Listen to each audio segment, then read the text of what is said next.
why does God not want us to sell food or even play uh, personal pleasurable sports on the Sabbath? What is God trying to get us to focus on? Get us to rest and not to do regular activities that you normally do on the week. But why? He wants to connect with us.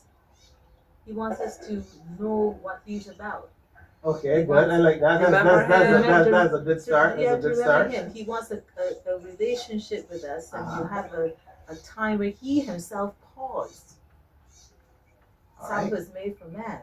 Okay. Okay, so he wants to be with us, and he wants People to can commune still with us. remember God and sell grain and wine. Yeah. That doesn't That's that true. doesn't help answer the question. You asked the question about why is it evil.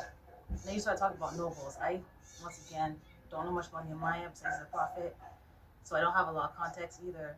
But if the nobles know something, and they know they're supposed to keep the Sabbath, and then they encourage people to sell things still because they want more money. Rich people want money. It's a business, like Trump. Okay, I'm in business. If everybody's off on Saturday, there's more time for people to go to the market, more time for people to buy stuff. They can look around. Uh-huh. I can make more money. People don't open on Saturday or Sunday in modern time eras because people are needy. They open Saturday and Sunday because they want more money. It's the weekend. Uh-huh. So in the context of Sabbath being a national holiday in the sense of a day off, Mhm. there could be more activity than people laboring wherever in the field and stuff. People can go and have time to spend money.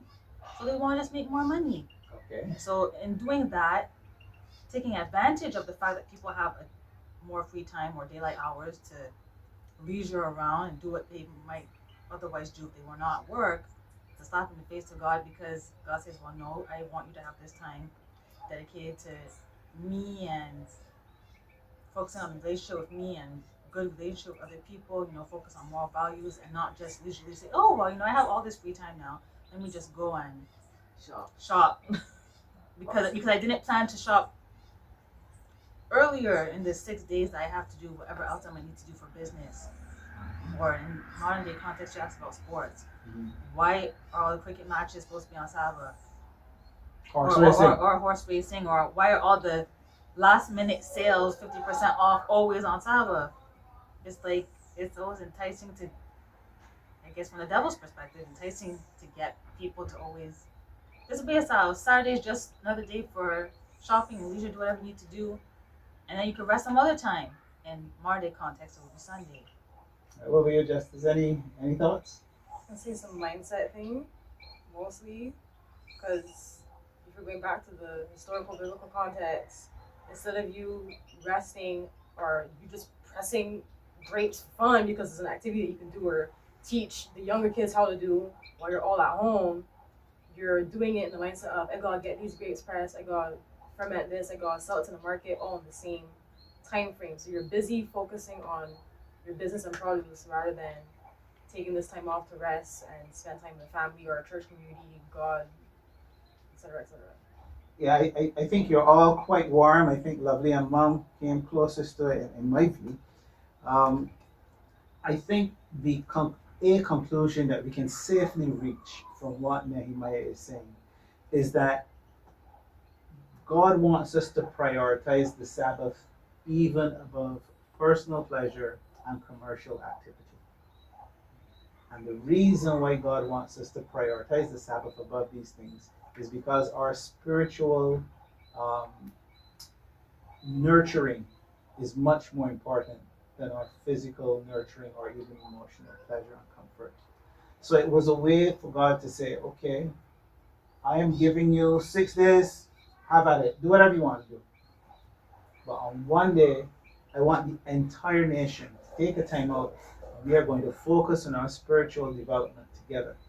And I think that that's the point, that's the purpose of the Sabbath. So the evil is not in buying and selling stuff per se, the evil is in prioritizing commercial needs over spiritual needs. And that's why Nehemiah describes it, quote unquote, as an evil thing. All right? So the Sabbath, you can think of it as a weekly national day for spiritual rejuvenation. And of course, we know, as Jesus said, the Sabbath was made for man. So it's made for our benefit. So if it's made for our benefit, and if it's made for us to spiritually reconnect and have a spiritual enhanced experience with God, then we shouldn't let any other thing overstep that and overrule that. Any other thing that isn't, of course, something that's absolutely essential to proper functioning. All right. There is something else about Nehemiah's experience that I want us to think about. And I'm going to resume reading at verse 19 in Nehemiah 13. And it says, "When it began to be dark at the gates of Jerusalem before the Sabbath, I commanded that the doors be shut and gave orders that they should not be opened until after the Sabbath. And I set some of my servants over the gates." Think about this very carefully. Remember this one. Nehemiah is saying, "I set some of my servants over the gates to prevent any burden from being brought in on the Sabbath day. Then the merchants and sellers of all kinds of merchandise spent the night outside Jerusalem once or twice. They're waiting like, hey man, how come you guys not buying from us? We're here, like, come on, buy. But I warned them," he says, "and I told them, why do you spend the night in front of the wall? If you do so again, I will lay hands on you." And from that time, they did not come on the Sabbath. He goes on to say, "And I commanded the Levites that they should purify themselves and come and guard the gates to keep the Sabbath day holy." There are some interesting things here that may not be obvious to every reader. First of all, the Ten Commandments required, in terms of the Sabbath instruction, that if you have a servant, that your servant was not supposed to work on the Sabbath. Yet still, Nehemiah made his servants work by guarding the gates of Jerusalem to prevent burdens from being brought in on the Sabbath. What does that tell you? Or what can you infer from that? It was basically police work. Yeah. Religious police work. Yeah. To prevent something that is seen as illegal or not right. So it's essential services being done on the Sabbath. Exactly. That's exactly where I want your minds to go. Perfect. So that shows you. This is why I say there are certain things we can glean from reading the stories, certain principles that will guide us in the modern context. It was perfectly fine for Nehemiah to have his servants work on the Sabbath because they were protecting the institution of the Sabbath. They were protecting the religious infrastructure, the religious values of the community. So if someone is going to be working, doing something that is supporting the religious infrastructure, then that work is a valid work. Then that work is a righteous work, even though they're technically working. So these types of observations can help us see whether or not in our modern context, whether it's okay to be a cop, and whether or not it is okay to have powers of arrest. Because he told these people, if you come here again, I will lay hands on you. So they had the powers of arrest as well. It wasn't just, I'm watching to see if you guys are going to bring me food to sell. I'll arrest you. So these kinds of practical responses to, the Sabbath command give us information as to how we can apply the same principles in the modern context. Any further comments from any of you wise, young, smart people? Okay. So you're wise, but you're not all that young, right? Okay. All right. So God wants society to keep its spiritual focus above and beyond pleasure and monetary gain. In other words, if we nurture ourselves physically, but we go on a hunger strike spiritually, over time, weeks, years, decades, centuries, we're going to eventually have moral decline. Because you're going to come to a point where that God stuff doesn't matter anymore.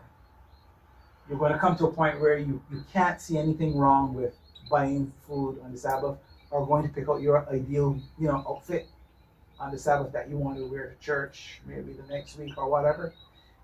You can't see a spiritual connection between keeping the Sabbath day holy and um, and not shopping. You just don't see it after a while because you're losing the fact that spiritual rejuvenation and spiritual development as a nation is much more important than commercial advantage and even pleasurable sports. So we want to avoid moral decline by honoring the Sabbath and pretty much keeping everything that God tells us to do. So we want to come to a situation where materialism no longer overtakes spirituality. The spiritual health of a nation is its priority. And this is why flipping the priority becomes, in Nehemiah's opinion, an evil thing. Okay? So I think we've done enough in terms of extracting lessons from Nehemiah's story to guide us for what we need to do for the future. But I also want to go on to something else. Jesus encountered a similar situation with the Pharisees. Not identical in every way, but a similar situation in terms of what is allowed on the Sabbath and what is not allowed on the Sabbath. He tells the Pharisees that the priests profane the temple on the Sabbath and are guiltless. By profane, he means, well, the priests are working, right? So they're technically profaning it like Nehemiah's servants were. Technically profaning it by working, but they are guiltless. So there are certain types of work that, even though it's technically, profaning, is a guiltless. In other words, it's not wrong to do it. And Jesus is telling the Pharisees, hey guys, you ought to be able to rationalize this yourself from the law. You know the priests work, and you know the priests work hard the Sabbath, and yet still it's perfectly fine. So he's saying to them, certain functions are important even on the Sabbath. And these functions may from time to time require us to work on that day.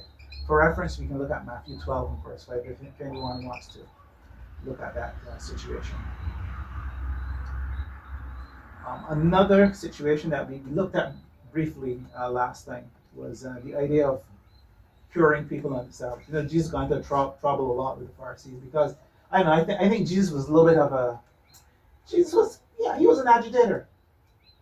He would heal people on the Sabbath intentionally to attract the attention of the Pharisees and to use it as an opportunity to teach them, hey, you guys have a wrong perspective on Sabbath observance. You guys see Sabbath observance as something legalistic and not necessarily in its principled form.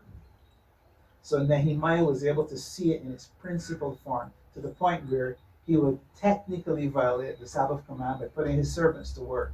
But because he knew that he was working based on principle and that the principle to protect the Sabbath was far more important than technically not having them work. So having them work protects the Sabbath, protects the religious institution, protects the religious values of the country. And boom, that's exactly what we want. So Jesus was telling the Pharisees that you guys need to understand what is lawful and what is not lawful, because he even said to them, if you guys have a donkey or a child that falls into a pit, you're going to take it out. Of course, you're gonna help it. What are you gonna do? Stay and wait until the sunset and say, "Oh wait, Sabbath's not done yet, so I can't You'd be save surprised. somebody." Like that's not common sense. Common sense ain't common, true. Oh, I mean, okay. Alright. Interesting. Now, I know of a situation. I'll describe the situation to you. I'm not going to tell you which Sabbath keeping church the situation happened in. Right? I'll just describe the situation and I'll let you give me your perspective. There was this Sabbath observing church that had a daycare. Apparently, the daycare was run by some, some officers in the church, meaning these people had some sort of rank or title in the church. Whether they were deacons or elders, I'm not sure of the exact thing, but they were well known in the church. And they had a daycare. And the law in that country, it wasn't the United States, but the law in that country said that if you have a daycare, you need to keep your business open for a certain period of time to accommodate people who work and have children in your daycare. And what would often happen is that on the Sabbath, as Friday night came around, people didn't return to the daycare in time to get their children for any of many reasons, right? And possibly some of them were in terms of actually needing to be at work. So let's say you're a nurse or a physician or a police officer or sanitation worker, whatever. Your child is in daycare. You can't finish your shift before the Sabbath on Fridays to get your child. And that church had a very big debate about that. And they were asking themselves whether it is right for them to cater to people's children into the Sabbath. Yeah, what would you do if you were running a daycare and that was your situation? Okay, well, first of all, taking care of children, that's an essential service. Especially if they're in your care, you signed up for it. So, as a result of that, you have to wait until the parents come pick up your child. Okay, That's how I see it. that's your perspective on that. Anyone has a similar or different perspective? Your church, you're just gonna abandon people's children, I would say, because it's your Sabbath. I mean, You'd be surprised. I might be surprised at what people do, but I mean, for those that actually do have sense, I mean, you have to wait on the parent to pick up their child. You can't just abandon them on the street and say, okay, well, it's my Sabbath time and your parents should know better and should be able to get off work. That's not how you treat somebody. That's And- not Christian behavior. Exactly. Period. Like it's just like kicking somebody out because they got pregnant before they got married in church. It's honestly, truthfully, I understand the reason why we're having this discussion, but at the same time, I feel as though this particular topic of discussion should not be necessary because people should have enough sense to understand that a child is a child. If a child can't vote, if a child can't drive, if a child can't even have a bank account to go to grocery store and buy food for themselves, they are dependent on the guardian that is there. So if a dependent person, whether they are blind, whether they are deaf, whether they are physically have very physical or limitations, right? They're dependent on whoever is there. So if you're just going to, as a church, we're supposed to be a hospital, a center, a house of God, you're just going to straight up abandon them because, well, this might Sabbath, like those memes where they got doctors that, oh well, I clock out this time, so whether you got a heart attack or not, I guess the Grim Reaper is going to come and take you, tap out with the angel of death, and then just walk away. That's utter foolishness. That's not Christian like at all. That doesn't fall into any religious category. That is just plain evil. It's not carrying out your responsibility either as a caretaker of children within your within your house or building legal bounds. It's not right. So The guardianship has no clock. Yeah, mothers don't clock out on Sabbath. No. So, we so, don't so, clock so, out. so for you, this is a genuine ox in the ditch situation. As Jesus said, if your child or an animal falls into a pit, you're going to take it out. So, and Jesus is saying, but this is what you guys already do. You know this. So don't pretend to me that you don't understand this as a concept. That's what Jesus is saying. Ox in the ditch is more an exception to the rule. Well, this is an exception in the sense that the parent can't get back. No, it's not an exception to the rule. Any day of the week that you send your child to any daycare, whoever's guarding your child, you transfer your guardianship to whoever the daycare people are. So if I have a child and a child's with me, it's under my legal care. I'm responsible for it. When I give that right to you as a daycare person, Right. you have to be responsible for my child, whether I come an hour late or 2 hours late, because I just transferred my legal rights to you. Yeah, we So- understand that, but I don't think that's the issue. The issue is whether or not, even though you might transfer the legal right to me, I may have a religious obligation, or I might think I have a religious obligation not to work. But if So, you can't, and if you if can't, my daycare closes at 6 o'clock and you show up at 8:30, you have to be open till 8:30. exactly, you have to be open to 8:30 because the child is involved. So what I'm Right. trying to tell you, no, you and I agree on that. But what I'm trying to tell you is that this church, in this particular situation, forced the people or demanded of the people that they close the daycare business period because they would have to, from time to time, cater to children into the Sabbath period. They can They say can whatever say they whatever they want, but the workers Well, there you still know- have you to know- say you know, it's not that- voted that's- in. good. That is their business mindset. There's a reason why that's their business mindset. at the end of the day, when it comes to from a business standpoint, that's on them. When it comes to a lawful, moral standpoint, once again, that is also on them.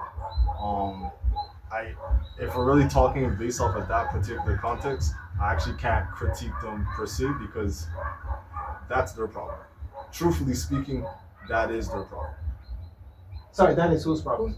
Is the church's problem? Is the business that is part of that church? That is actually their problem because it is different. Where if I was running my own daycare, separate from any, I run my own daycare here, and then I'm saying, okay, well, 6 p.m. is when my Sabbath starts, so six. This person's not going to be available until 7:20 to pick up the child. So therefore, I'm going to shut down my own daycare. That's a terrible business mindset. That's not even like just point blank simple. It's a terrible business mindset. And then second of all, it doesn't even go against the Sabbath either because you're supposed to take care of the widows and orphans and whatnot. So all that's already there. They were just uneducated. They were quite frankly foolish. Maybe legalistic is the word is the word I would prefer that we use because for some people, like you and I know from the Adventist church, they would have every little pamphlet. They have a sunset schedule, so every week you know to the very minute when the sun is supposed to set in your locale. So if you're doing something, you say the sun is going to set this week in the winter. Summertime. 4:30, or in the summer, the sun is going to set at around 10:30 at night. So we can go watch that Friday night movie. Right? So you get those kinds of things where people are so much into exactness that they forget the principle, and it's based on the desire to please God properly, but in so doing, they miss and they overlook the more important values, which are taking care of the widows and the fatherless in their distress. I don't think it's a desire to please God entirely. Honestly, I just think it's straight over righteousness. Because you drive 10 hours up north, there is no sunrise till July. I know, but I think you have to understand the motivation of people. From your perspective, because you might have been trained to think differently, it just doesn't make sense to you. But for them, it makes a lot of sense. For them, they're saying to themselves, this is what God wants me to do, and I'm going to obey God no matter what. So for them, it's that very strict legalese that they want to follow. So they don't do missionary trips up north then? But you can't impose your personal values on other people to respect your specific time frame when you're providing a service to them. If the child cannot be picked up exactly at 6 because sunset is exactly at 6, kind of stuck in traffic or whatever, then you have to legally, by the law of the land, keep the place open. It doesn't have to be open like come and bring in more children for daycare, but you have to have somebody on site who's an adult to take care of the child until the parent gets there. If you can't do that, then don't be in the business. Exactly. Right. So that's what the church was telling the people. The church was telling the people, you're going to have situations where people won't get there on Friday evenings for their child before sunset. So therefore, you should not run a daycare. But the But that was on their church ground? The problem here No, is the church ground. The church doesn't own the business. The people who own the business are members of the church. But there again, no, you said the church now. Yeah, we thought it was on the church ground. No, I said it shouldn't